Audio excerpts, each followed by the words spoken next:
What's going on, pal? How you doing? You're our special guest today. We got our little guy here, and his pops. Okay, this is the crew here. You want to tell them what you're up to at home? Yeah. Yeah? What were you doing yesterday? You want to tell them about your podcast that you have going on? Yeah. Yeah? What's it called? I seen it last night. Our show. What's our show called? What's our truck called? Papa con baby. Yeah. Say it again. Say it to them. Papa baby.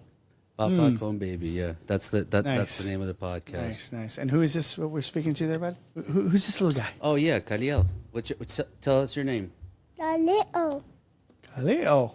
Nice, Yeah. nice. I see he takes after his mom because he doesn't look like you, bud. No. Thank God. Yeah. He's definitely not as ugly as I am. No, you're 300 and he's like more like a supermodel. Huh? You like this view? A little different than your stage. Yeah. Yeah. Yeah, you know, your dad did a lot of this too, so it's not like it's all me. This is actually your pops as well, so we got to give him props. That's probably why yours is so low budget because I took all the took all the equipment to get it over here, right? Oh man, so how you doing, pal? We're back again. This is episode 3 for us. I mean, we're going through it, but we're still going. we're still here. Trying to stay on topic, talking about what we're doing, how we're doing it, and getting the hang of it. Yeah, I figured I'd bring my son in today and show him where Papa is going to be eventually, working a lot of times other than being at the house. And he was excited. He was like, "Yeah, at the studio. How do you say studio? Say studio. Student. Studio. Yeah, I love that. Papa, you're gonna go to the studio. And yeah, so I was like, yeah, I'll take you today so you can see the studio. Microphone. No, I think it's great. I mean, listen, he's got to learn this. This is like what we do and what he's going to be doing. You guys started your own show called Papa con Baby, which is pretty cool. I'd love to kind of get a brief synopsis because I have kids, right? And I think it's important to implement the youth because especially what's going on today in this age that there's a lot of like kids out there. They need to learn from good examples like yourself, myself. There's a lot of bad people out there, as we know, and it's nice and refreshing to meet somebody that has the same, same background or same. What's the word I'm looking for? I'm dumb right now. You and I have the same. I would say maybe almost like a pedigree. You're a dummy too. I love that. You And I. Listen. It's too early in the morning. I want to say it's too early. It's 12:30 in the afternoon. That's Actually, What's that, bud? it's not too early, huh? No, we actually did a lot today. Well, he slept a little in. I slept a little in. You mowed the lawn today while I was charging. That was What else did you do while I was charging? Because there's a lot you did while I was charging. I broke down and set up a gazebo in the backyard, and then since you were charging, I was like, well, I just might as well mow the lawn, wait for that to happen, and then we made it here. But 3 hours later. Yeah. No, today's the day that I actually like look over the footage. It's gonna be my chill day. Well, I thought it was gonna be my chill day, but it's not a chill day. So we're gonna go over all the footage that I recorded yesterday and I dropped on this hard drive of mine. And I wanted to see how it all comes down and how and what I need to improve. And I'm kind of like being the critic of it, but he looked amazing on camera yesterday. If you pull up camera 4, that's it. That's the staging. That looks great. So that's his stage. He looks oh my God, amazing. So the show is going to be based on it's Papa con Baby, and what the show is really is about is our interactions, our reactions to things that we do, such as new toys, new electronics, current events. And I don't know if you guys have seen, but it's a little bit off camera. But let me show you a different view. So like this is his personal view right there. Beautiful. It's gonna be.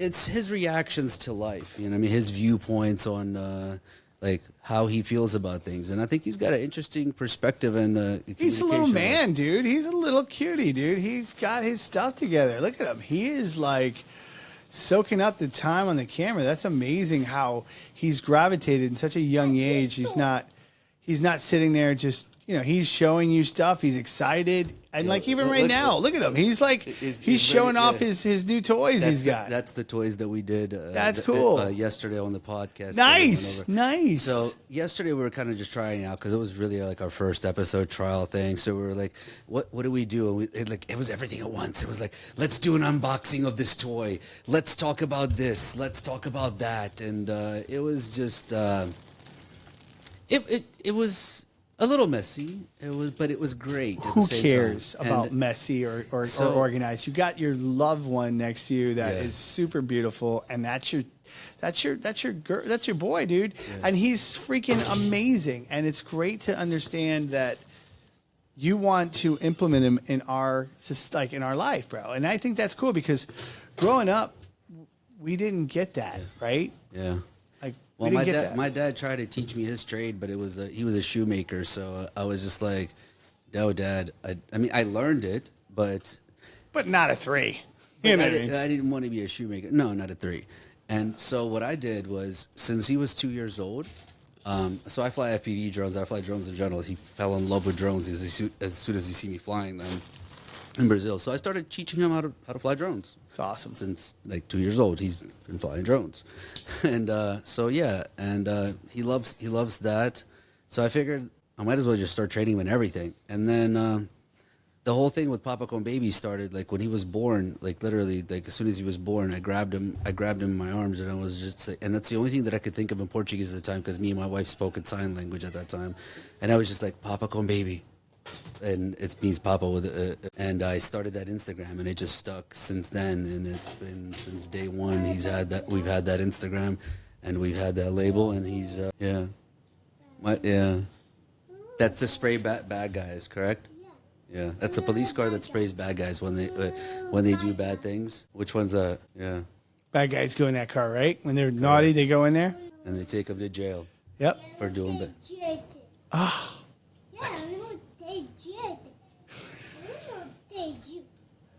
Yeah. If you're bad, they take you to jail. No, not me. No, not you, but the person who's bad. Bad guy. Bad guys, yeah, bad guys. Let's get that corrected, bud. You're not going to jail. Not me. No. As long as we don't do bad things, we don't go to jail. Correct. Not you either. Yeah. Not me, not you.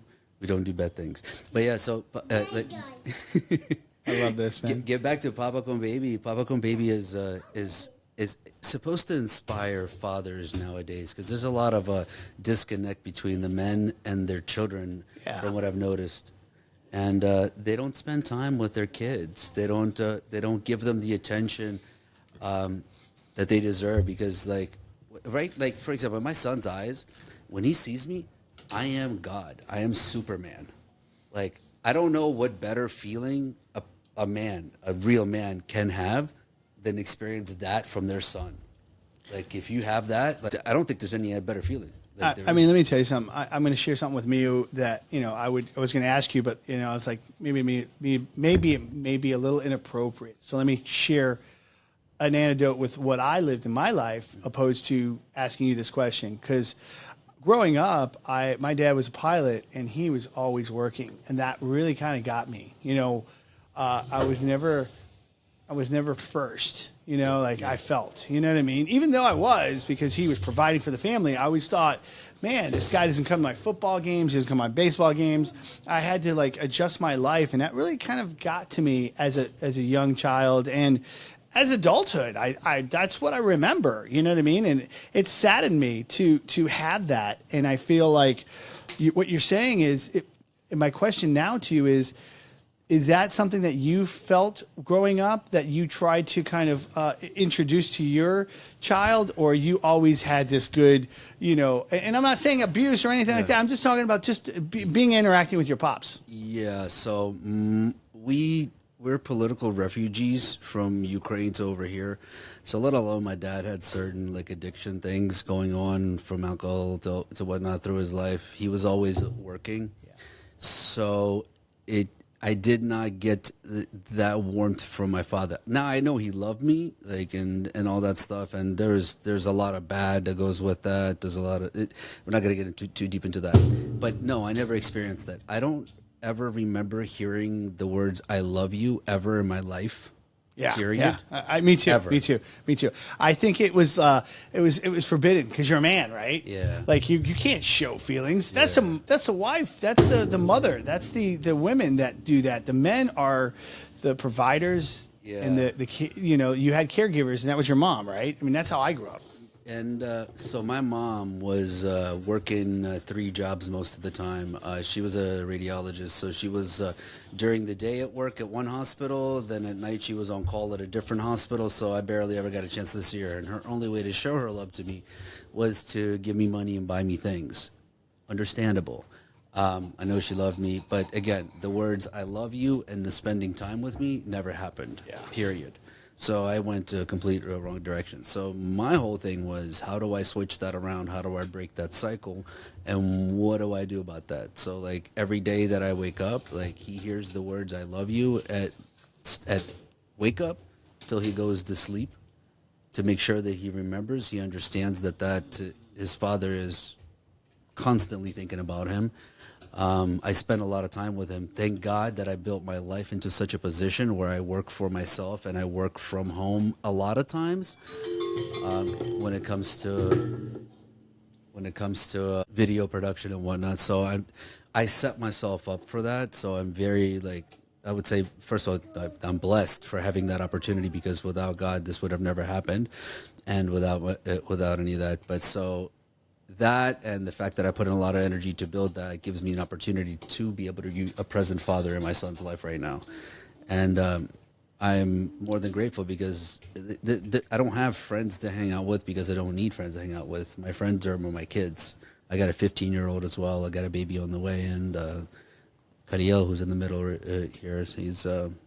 But yeah, the number one mission is how to be a good father. And my number one goal, what I pray for every day, and I can say this now and I can say it openly, because this is really my number one thing that I pray for every day. How do I be a better father today than I was yesterday?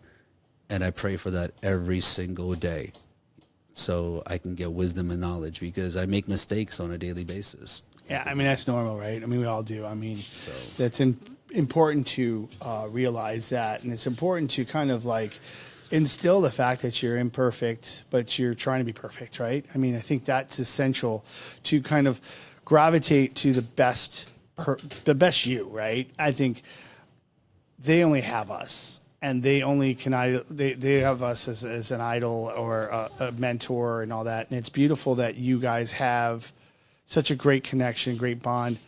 I think that, to me, is essential, especially today. I mean, there's so much they're exposed to that they can get into. They need you. They need someone to kind of say, "Hey, what does this mean?" Or, "Hey, they need to be protected." And it's hard to protect our kids nowadays because they're so exposed to everything. I don't think it's just so much exposure. It's just the fact that our education system is completely whacked. And I come from Soviet Union communism, where it was more rigid than it is in this country. And it's just they teach you a lot of things that are irrelevant nowadays. Yes, baby. You hear me? Cool.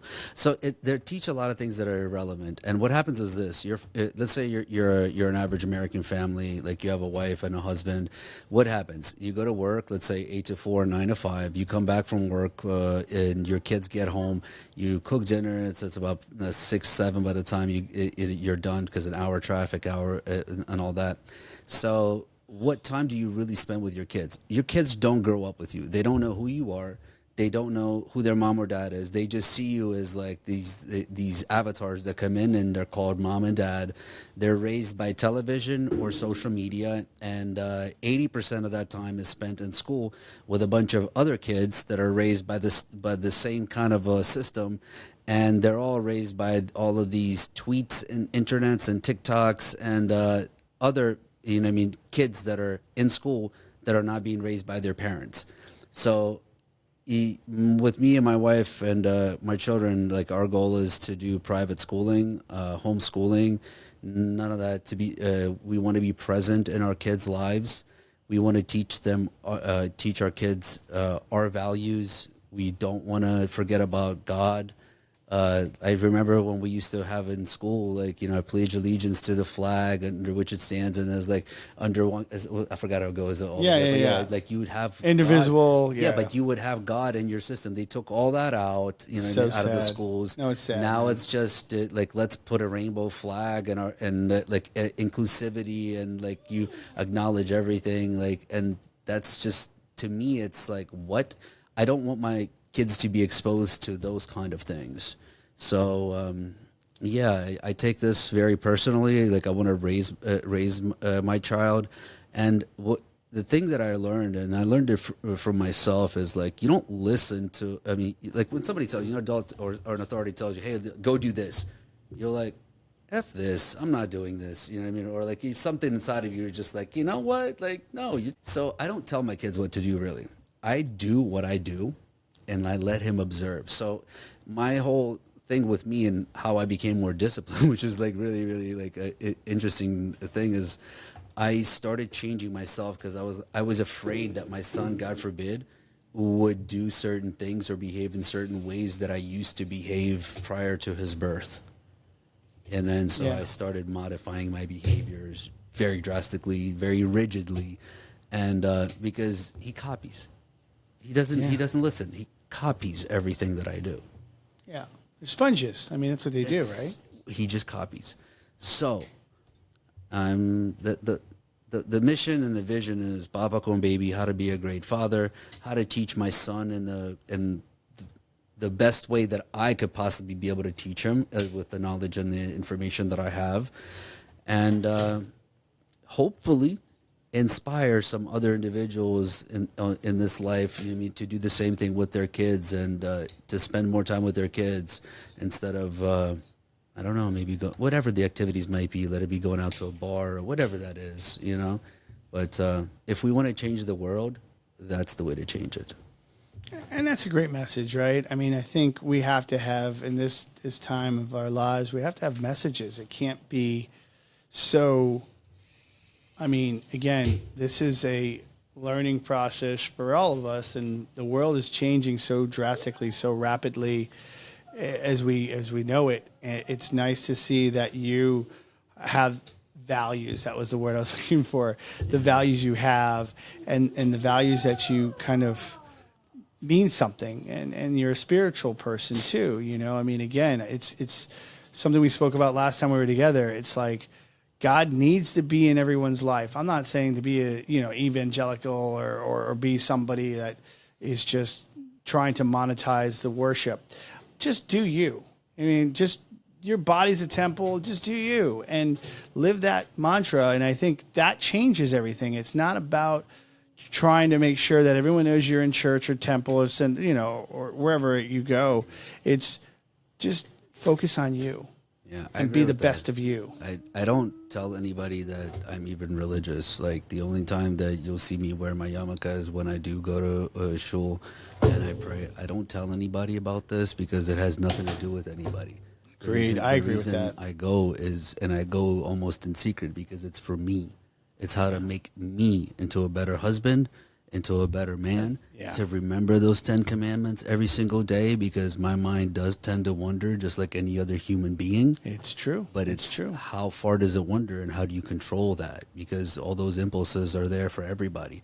But it's about shutting that down and acknowledging certain other things and reinforcing values, like you said, values. Yeah. And that's super important. And I think, again, I mean, evil's out there, bro. Evil's out there.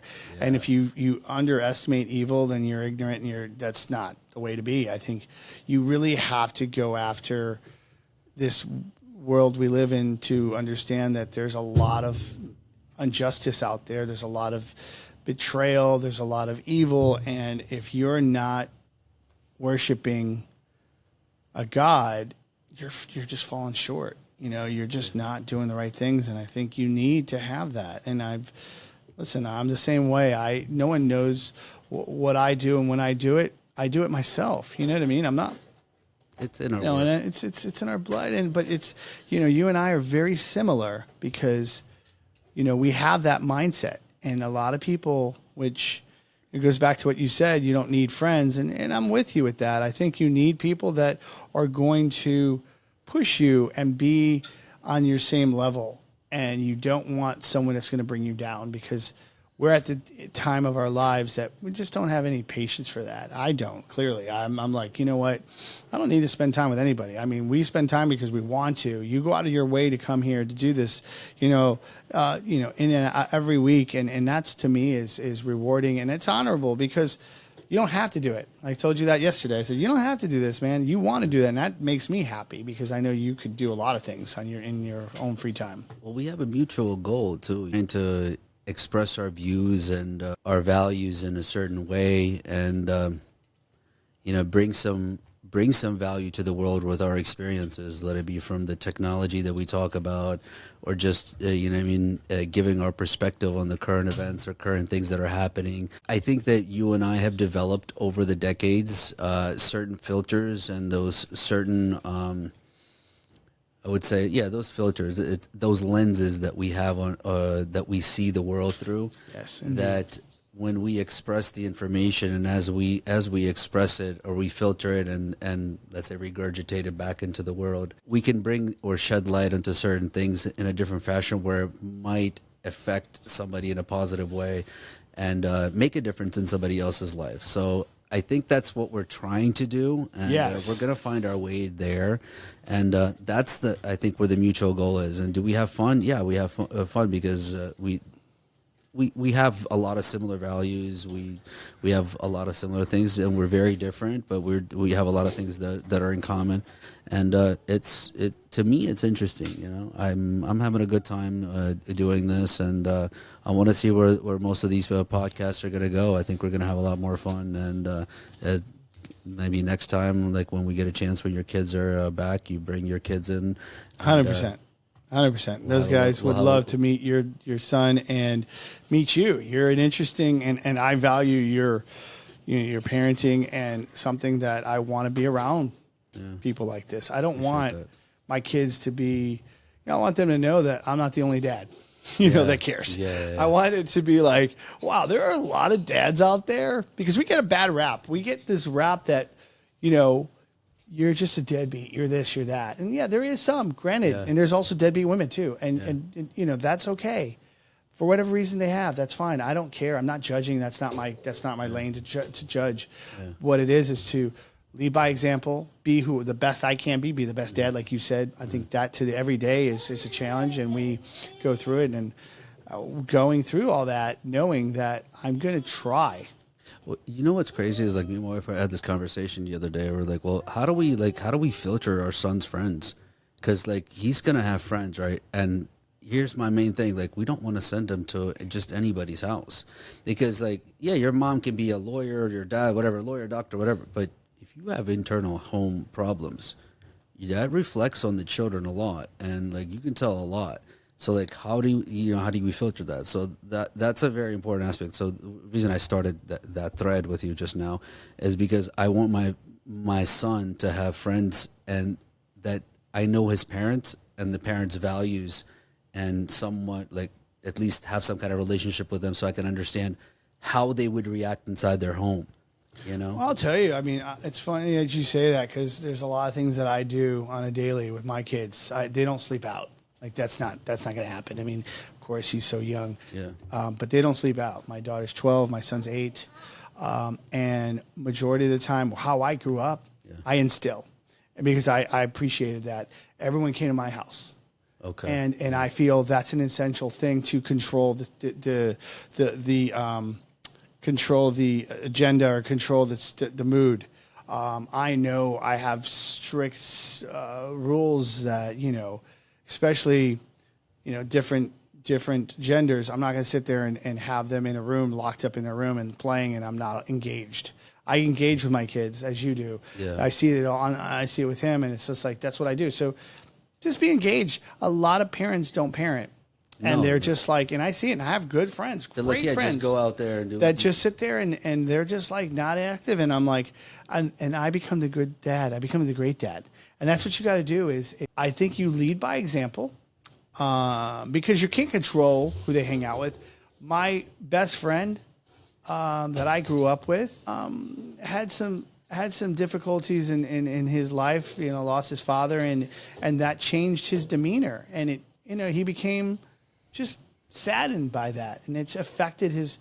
So that in itself made my parents a little weary of me hanging out with him, and I think because they groomed me to be a great man, I made great decisions.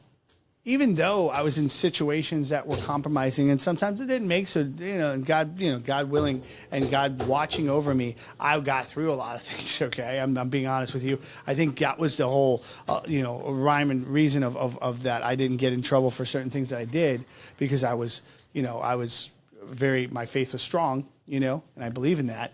But you just gotta just lead by that, right? I mean, I think once you do that, that's their role model. And then they sit there as a young adult or a young teenager. Dad wouldn't do that. Like, Dad wouldn't do that. So why would I do that? And I have this open relationship with my pops. I can say, hey, you know what? I feel this in my stomach. It's not right. I want to talk to you because I know I can talk to you and you're not going to judge me. And I think what I learned from a lot of parents, the whole word judge and what you said, I don't want to tell my kids what to do. I want them to do what they were going to do. That's essential because that really affects them bigger than what we know. Yeah, for sure. And that's something that it's important that, and it's funny that you brought that up. Not funny, but it's interesting that you brought that up. And it's like, okay, you're right. Those things happen and matter. And hey, like you just said, and like, I'm going to tell you right now, I don't know what the hell I'm doing, but I'm going to keep trying and I'm going to be a part of it. And there's sometimes I don't act great with my kids, and I'm nervous, and I yell at them because I'm nervous. I'm scared. I want to, and I tell them, listen, I'm here to protect you guys, but you got to be honest with me. You got to tell me what's going on so I can protect you. My job is to protect you guys. Yeah. And that's something essential. And I think that's something like when you talk about that, I always think about that because there's kids now my kids are hanging out with and talking to that I see that I'm just engaged more. I try to be engaged, right? I play Fortnite with my kids. I take them to trampoline places, but I'm there. I'm not the parent that's drinking the beer in the back and watching their kids. I'm engaged. I'm watching them up front, and I'm making sure that I'm watching what's going on, and I think that's how you handle it. Yeah. It's their time. It's not my time to mess around and be, a parent that just boozes it up or engages with other parents. No, I don't care about that. I'm fine. This party is your party, and I'm just here, shadow on the wall, but I want to watch. I want to be engaged. And that's what I do when I go to these parties. A lot of parents just like, I have a short leash, and I keep that short leash. When you started talking, I had to remember this because I just had this conversation with my sister. Her kids got in a little bit of trouble, and we had this discussion why these things are happening. And give you a little bit of background. I've been producing music, and I used to produce music, and I used to work with rap stars and all that kind of stuff. And I stopped. Why I stopped is because the whole message was completely flipped upside down. The stuff that they started saying on the tracks and everything, I just had to stop. I completely shut it down. Why? Because I noticed a lot of effects in my life were happening. It's like it was bringing things into my life that I did not want. And once I shut it down, everything changed. My perspective changed, my vibration changed, everything. And so I started getting more into sound engineering and whatnot. But make a long story short, me and my sister had this conversation. Her kids are younger. They're just turning into teenagers, 12 and 13.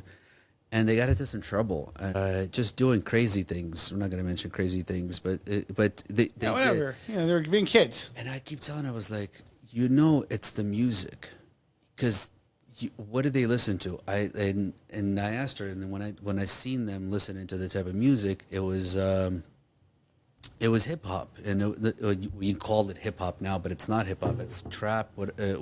Trap music.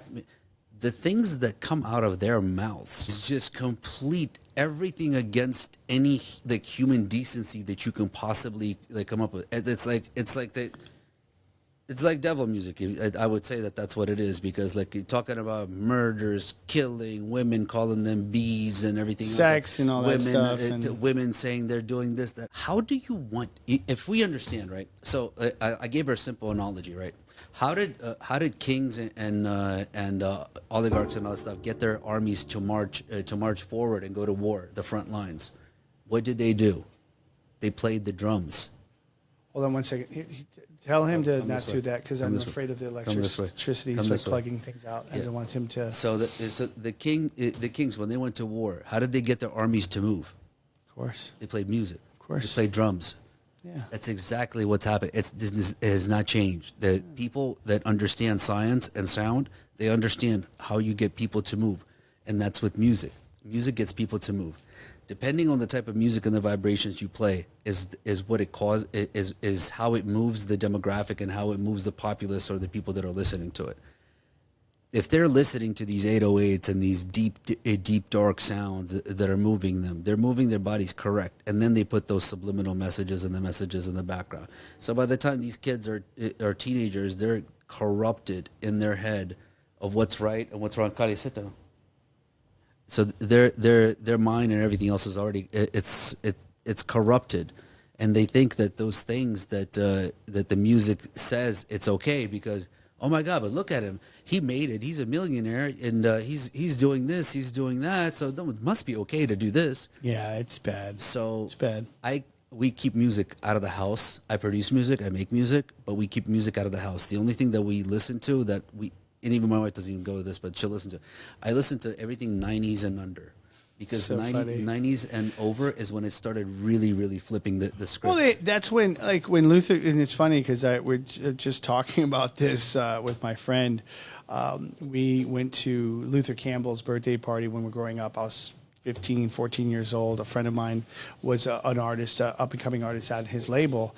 And that's when the change of music, right? That was in the late 80s, early 90s.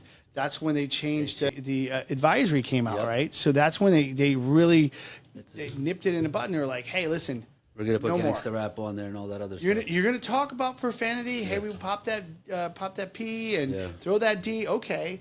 But we're going to have a timeout on that to say, okay, you got to be of age to listen to that. Because we're not going to play it on the radio.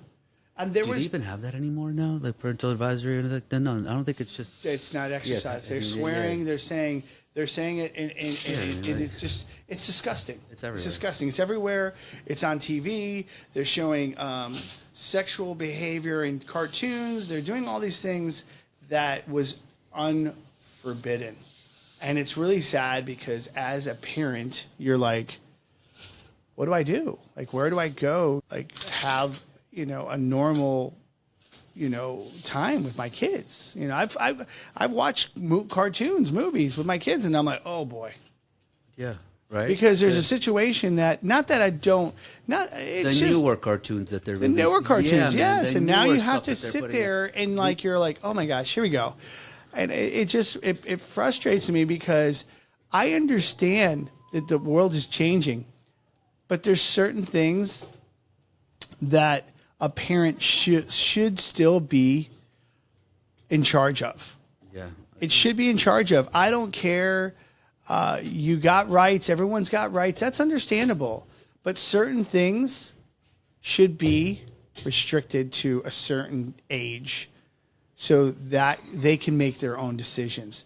But as a parent, your job is to groom these young kids. They're not adults. They're young kids, young adolescents, young children, to become the best they can be. And I don't promote racism. I have all type of ethnicities in my family. I have you're Jewish, I'm Catholic. I have the whole spectrum. Yeah. I have great gay friends. I have great friends. I've done transgender shows. I'm totally as long as nobody aware tries to push it down your throat. No, they can can. do whatever you wanna do. No, they can push it down my throat. That's okay. I don't mind it. But it's where I have a problem with it when they're trying to push it down my kids' throats. Yeah. Like, I'm adult. I can decipher what it is for me. If you said, hey, listen, it's going to be beneficial to be this way, and I weigh everything out, and I conform to that, okay. That's fine. Because I'm adult. I can make those decisions. But when you're sitting there taking an adolescent and you're throwing it down their throat, and then you're taking my job out of the way, and you're not respecting my job to be to parent, it's, that's not cool, because it's not cool to do that, but it's also not cool to promote racism either. And we can't do that, but we can do this. That's not cool. Not that I want to be racist, because I'm not, and my kids aren't, and I don't practice that, but I want to be able to control their upbringing, because that's my job. And that's where I say, hey, listen, as an adult, show me whatever you want. Teach me. If you want to sit here and talk about Judaism and your ways, fine. I'll listen to you for hours. But that's going to move me either towards it or against it. But that's going to be my choice. And that's okay, because I'm an adult, and I'm again. You can make those decisions. You can make those decisions. But as a child, you can't make those decisions. Yeah. It's not cool. And I think that's what we're falling short on this. And there's a bigger, and it goes back to what we talked about politics last time. It's this lobbyist. It's this getting this hidden agendas out of the way. Because if I got you distracted over here, you can't be focused on the real problems. You know, it's crazy. You just had like this thought that ran through my head, and I remember this one line that, it's politics, but it went through my mind when Joe Biden was doing a speech, and he's like, when he said, I forget all the lines, but the main line that came out of that speech was "our children." He was talking about the children. I think it was introducing that June 19th day or whatever. But he encompasses he's like our children. And the scary part about that phrase was the fact that they're not your children. They're the state's children. And why that's scary? Because, again, let's get back to the whole thing. You're working 9 to 5. You're driving in traffic. By the time you spend your time with your kids, you might have an hour or two a day with them. And that's not really constructive or any kind of beneficial. So when he says there are children, they are the state's children. Nowadays, 100%, because they're educating them to do whatever whatever the agenda is, and that's not cool. Because I have it. Even if you spend quality time, 2 hours of quality time, my daughter shares things with me, and I'm just like, wait, what? Like, she'll say things to me, that's like, where did you learn that? Well, that's what we're taught, and I'm like, okay, that's cool. But it's not cool, because that's not that they shouldn't know certain things. I just feel that, again, let me be the parent. Let me run my household, because I'm a good man. I'm a taxpayer. I'm a working man. I have lots of worldly experiences. I've seen country, third world. I've been to third world countries. Let me do it, because I'm a pretty awesome dude to do it. You know what I mean? I've seen things. You know what I mean? Yeah. So when I come, my kids are like, you've been everywhere. Like, they're impressed. Stay here, because that's where you need to be. So when someone tries to say something that I'm like, I've been there. Yeah. Okay, and that's not how it goes. Yeah. And okay, that's your opinion. Keep that to yourself or share it, but that shouldn't be gospel. Because you know what? At the end of the day, I got a lot to say about certain things that's why I put my kids in check at times, because I'm like, hey, listen, you know what? What you're learning is not fact, okay? It's not, but I'm going to share with you what I know, and you can decipher for your own self what it is. And it's sad. It's sad that that's where we're getting to the point. And if someone were to hear me say this, is like, oh, how dare you? You're racist. You're this. You're that. The other thing that comes with that is because a lot of parents are caught in that trap. They're caught in this economic prison system where they are the 9 to 5ers and they are the 10 to 6ers. So the only how do I say the violence that they have coming out of them in retort to the only the retort that they have to that is the aggression of that saying, you know what I mean, who are you saying that? Because they're caught in this prison that they can't escape. And it's the only form of passive aggression that they can release on the outside world is by responding in that fashion. And I understand it. I really feel sad for that. But I did something to get myself out of that, because I worked in the restaurant and hospitality industry for 20 plus years. I worked in the financing industry when I was pulling 18-hour days, you know, and you'd get maybe a week off a year, and you're afraid to take that because you need to pay other bills or whatnot. So I get the struggle, but it is possible and it is doable to get out of those particular situations and to get back into your children's and your family life. It is a lot of work. It is a lot of studying and work. It is not easy, because especially when you're, let's say you have a job, like I worked in the restaurant industry. I had to work 14 to 18 hours a day, and I would literally not sleep, and I would sit for another 4 hours, and I would study videography and sound engineering, and I would do that for years until I got to a point where I was able to start my own, and I did that little by little, and I still didn't quit working second job. So it's very hard, but it's doable, and you have to want to do it. A lot of people don't have that drive. They're very comfortable, they're very cushy, and then they wonder why they have issues at home, or their children don't listen to them, or they have family issues, or there's a high divorce rate, or whatever. All of the above. All of the above, and that's another thing. The divorce rates in this country. Like, if you don't spend time with your wife, some people are like, "Oh my God, I just need some time away from my wife." I love being at home with my wife. I love being at home with my family. I love it. I don't need to get out and be with anybody else. She's my best friend. She's my wife. I love it. There's like, oh my God, I'm tired. I need to go see my friends and go have a drink. I don't need that. Yeah. So it all depends. If you're married, obviously, to an incorrect person, then you have those issues. And then the whole thing of working, again, it's the same thing. Your kids are at school, you're at work, and same thing for husband and wife.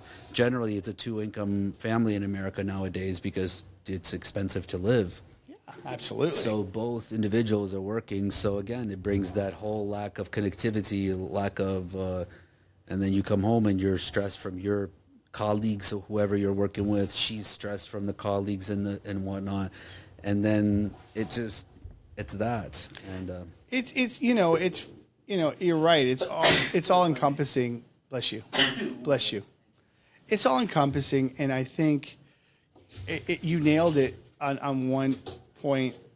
You know, some people don't have that luxury we have to be so engaged with our kids, and then when they can be, their kids are looking at it like, you're racist, or you're this, you're that. They're so judgmental because, not that they're brainwashed, that's what they know from school. So they're like, no, Dad, no, Mom, that's not how it goes, because that's what we're learning in school.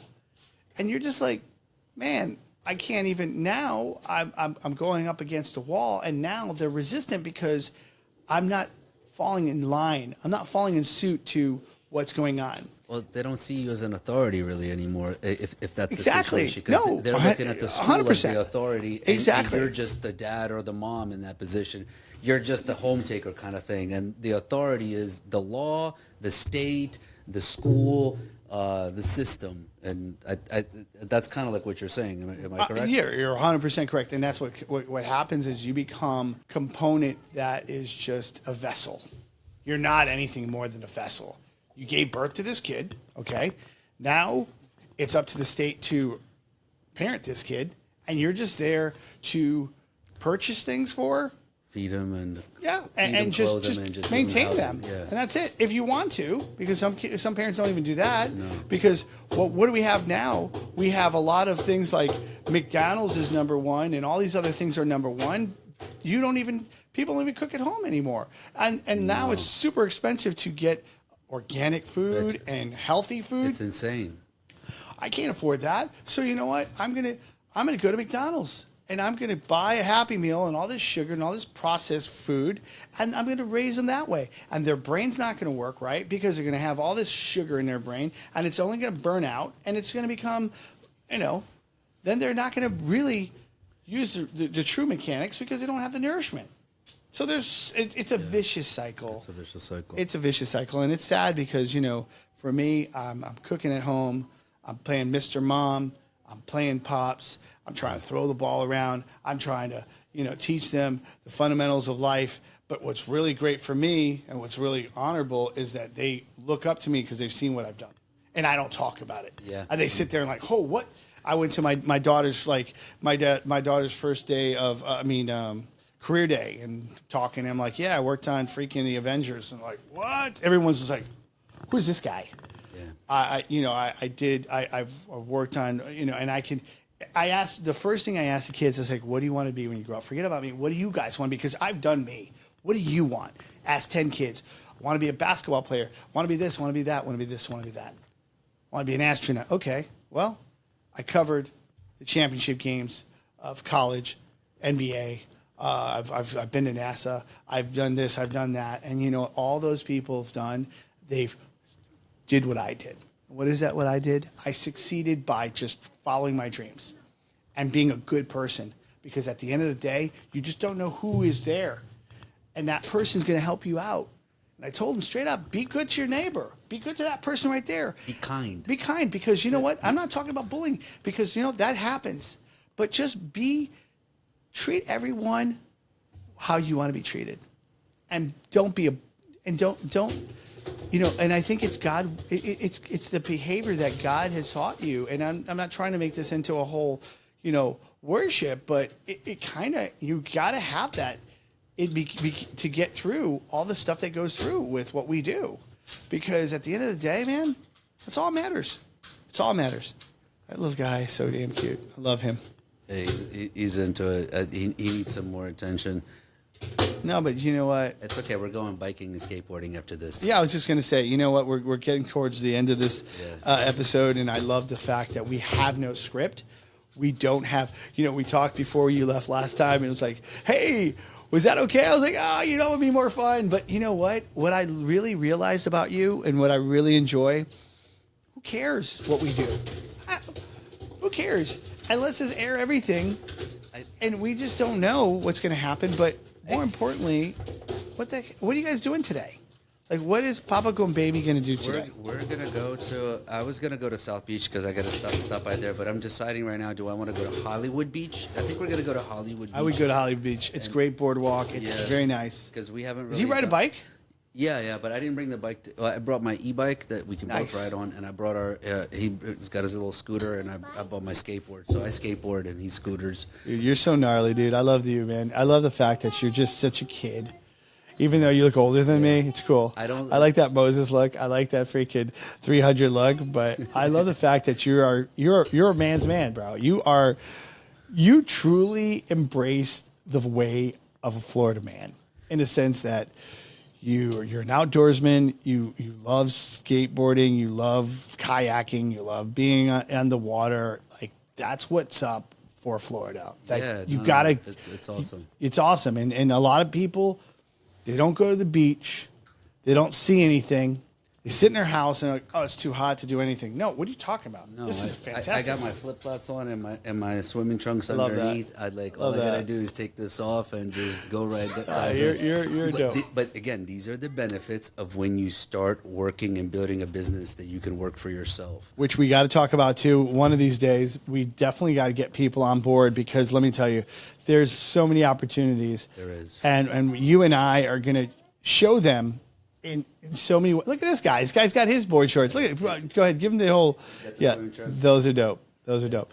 I like those, buddy. We're gonna put them on, and we're gonna go. Yes. We're gonna go grab our skateboards, go park the truck, and go skateboarding. Bye bye, and you're gone. You're off. Yeah. Yeah. Hey, can I come too? Yeah. I can come. That's awesome. Yeah, I love that.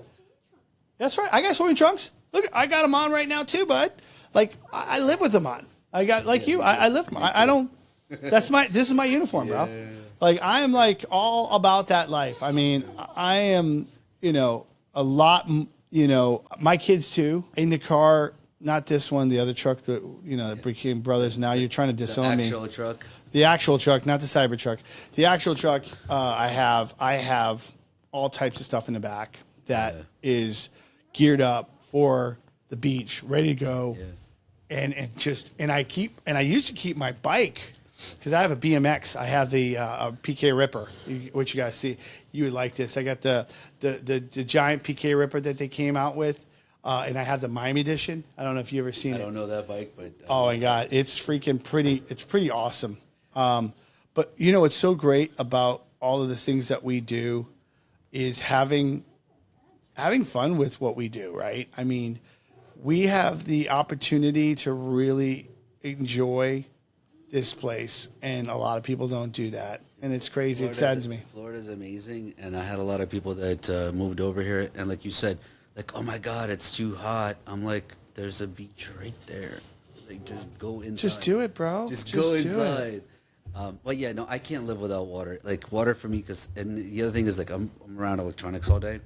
So, and believe it or not, all these waves and microwaves, they course through your body, so they build up tension.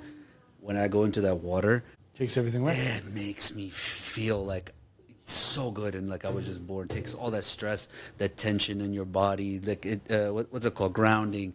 It just releases all of that. It's funny that you said that because, you know, just talking about this, I need to do something today outside. If you want to go to the beach, we can come with us. We can go to Hollywood. I mean, honestly, I'm thinking about that. I got to make sure that I can. It's 1:30 now. I got a couple things to do, but I'm like, I'm down. I think we should do like a field trip and throw some, like, because we have the technology to go. That's the thing about us. We have the technology to go live anywhere and to do anything we want to do. And it's you showed me some tricks and I've showed you some, and I think we have the same tricks up our sleeves. We should do, you know, a on the field podcast, you and I, and even little man here, you know, either riding bikes, whatever it is, but just having a blast because we live in the best we live in the best state. I believe we live in the best state, the funnest state. I mean, having all this, you know, for free, you know, essentially, we don't have to pay to go to the beach. Oh, when people tell me they're bored in Florida, when somebody tells me they're bored, I don't know how to process that in my thinking period anymore, because you literally can just walk outside and have fun, run, jog, dive, swim. There's parks that are free everywhere. Agreed. You know what I mean? That you can sit down. I mean, this is wonderful. And yes, you said the beach is free. It truly is, and you know what? I want to thank you again. Thanks, little man here. He's underneath the table. He's done. Changing his swimming trunks. I love that. See, he's a real soldier, bro. He's like me. I would have done the same thing. I'm like, okay, enough talking. Time to go to the beach. I'm a little bigger. I can't climb underneath there, but even like, yeah, this is like these are the stages. Like, you used to run underneath the table. Do you remember those days? Oh my God, I would do that to my parents all the time, bro. My dad would be like on a meeting at the house or talking. My mom would be somewhere, and I would be playing with her feet or doing something. It was just fun, you know. And I think it's so rewarding to see, and refreshing to see you so enthused to be with this little guy. You got your shorts on? Almost. I'll help you in a second. Well, listen, thank you so much. I appreciate always you're like, again, we're going in our direction, and that's all that matters. I don't care about anybody else. And it doesn't matter, because you know what? At the end of the day, we have each other and we have our families, and we're making memories for our future, for our people. Absolutely. Thank you for having us on, Caliel. Say goodbye. Bye, buddy. Say bye. Say it to the camera. Say bye to your camera. Stand up a little bit so you can see it. See that beautiful face? Yeah, it's right. Man, I can't get enough of that little guy. He is so damn cute. I love that. I mean, those cares. There you go. Yeah. There you go. And we still have to do another podcast when we get home. Oh, you guys got to put in some work, man. Well, thank you guys for taking the time and coming out here to see me. I love that. Thank you. Thank you for coming. Thank you for having us, right? Because you know what? You made my day today, and I miss my little guys. I'm sad, but I'm happy because I get to see you, and I think of my boy and girl. So that's cool, man. Thank you guys. Oh,